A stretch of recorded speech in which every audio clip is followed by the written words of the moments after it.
ကွန်ဗနလာကနေစပြီးတော့တောက်လို့ရတယ်တဲ့ဒါလေးကိုမေးထားတာဖြစ်တယ်ပေါ့နော်ဒီကောလက်မကုံဆောင်နှုတ်မုတ်ကိုဗနလာကနေစတောက်လို့ရလဲဆိုကွန်စဆောင်တဲ့အချိန်ကနေပြီးတော့မှခလေးနှုတ်တိုက်တဲ့အချိန်ခလေးနှုတ်ဖြတ်ပြီးတဲ့အချိန်ထိကိုမေမေကတောက်ပြီးလို့ရပါတယ်မနက်တစ်ခွက်နေ့လယ်တစ်ခွက်ညနေတစ်ခွက်သုံးခွက်အထိတောင်တောက်လို့ရတယ်ပေါ့နော်အန်တက်တဲ့သူဆိုလို့ရှိရင်တော့မိုးလင်းတာနဲ့ပေါ့နော်ကိုကအဲ့ရနိုးတာနဲ့တရားလေးကိုပေါ့နော်6ဆွန်း9ဆွန်းလောက်ကိုကိုကားပေါ့နော်နိုးတာနဲ့တောက်ပေးပါတကယ်လို့မအံဘူးဆိုလို့ရှင်ကိုအဆင်ပြေတဲ့အချိန်တောက်ပေးရမှာဖြစ်တယ်ပေါ့နော်သူ့ရဲ့ဇွန်းခွက်ပေါ့နော်6ဆွန်း9ဆွန်းကိုဖန်ခွက်လေးနဲ့ရေနွေးနွေးလေးနဲ့ဖြောရတာလဲသူကအလွယ်ကူပြီးတော့မှမြန်ဆန်စေတယ်နော်ဒါကြောင့်မလို့မနက်တစ်ခွက်ညတစ်ခွက်တောက်ပေးမယ်ဆိုလို့ရှင်ခလေးညံရီထမြက်စေတဲ့ဒေးရှိပါဝင်တာဖြစ်တဲ့အတွက်ကြောင့်မလို့ခလေးခနာကိုကြီးထွားဖွင့်ဖြိုးပြီးတော့ညံရီထမြက်စေတဲ့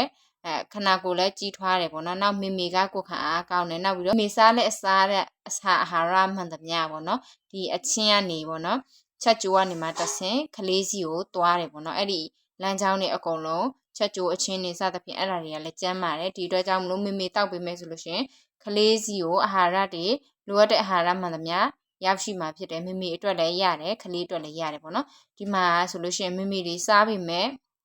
လုံလုံလောက်မရရှိတဲ့ folic acid iron zinc เนาะအဲ့ဒီဓာတ်တွေနောက်ပြီးတော့မှဗီတာမင် A B C D E K စသဖြင့်ဒီလိုမျိုးဓာတ်တွေကိုပါဝင်တာဖြစ်တဲ့အတွက်ကြောင့်မလို့ခလေးရောအမေရောအတွက်ကိုကျန်းမာစေတာဖြစ်တဲ့အတွက်ကြောင့်မလို့မနက်တစ်ခွက်ညတစ်ခွက်တောက်ပေးမယ်ဆိုလို့ရှိရင်ခလေးလည်းကျန်းမာစေတယ်ကိုလည်းအင်္ဂါစုံမှုအတွက်ကိုလည်းသူကကူညီပေးတယ်မေမေတွေပေါ့နော်နေ့တိုင်းကွာအစားတောက်တွေစားတယ်ဆိုပေမဲ့ပေါ့နော်အာဟာရတွေကမလုံလောက်ပါဘူးဒီအတွက်ကြောင့်မလို့ဒါလေးတွေကိုမနက်တစ်ခွက်ညတစ်ခွက်တောက်ပေးမယ်ဆိုလို့ရှိရင်တော့မူးမော့အောအန်တာတွေကိုလည်းတတ်တာစီတယ်ဝမ်းချုပ်တာတွေကိုလည်းတတ်တာစီတယ်ဒါကြောင့်မလို့တစ်ရက်ကိုနှစ်ခွက်တောက်ပေးမယ်ဆိုလို့ရှိရင်ကျန်းမာတန်ဆန်းတဲ့ကလေးကိုမွေးဖွားဖို့အတွက်အထောက်အကူပြုစေမှာဖြစ်ပါတယ်အားရှိမှာပေါ့နော်ကလေးမွေးခံနေကြရင်လည်းအားရှိမှာဖြစ်ပါတယ်ဒါတပူးမှာ400 gram ပါပါတယ်သူကကြတော့မြန်မာနိုင်ငံဆိုလို့ရှိရင်တော့ပုံရိပ်ဆေးဆိုင်တို့စသဖြင့်မှာဝယ်လို့ရတယ်မူလေးကတော့ထိုင်းမှာမူလေးတစ်ယောက်ပဲရှိတယ်နော်ရောင်းနေသူလို channel ဆိုလို့ရှိရင်တော့မူလေးရဲ့ Facebook စီမှာအသေးစိတ်လိုက်ရဖို့လို့ဆွေးနွေးမေးမြန်းလို့ရတယ်ဒါတပူးကပုခအပီး900ပဲဖြစ်ပါတယ်ကျေးဇူးတင်ပါတယ်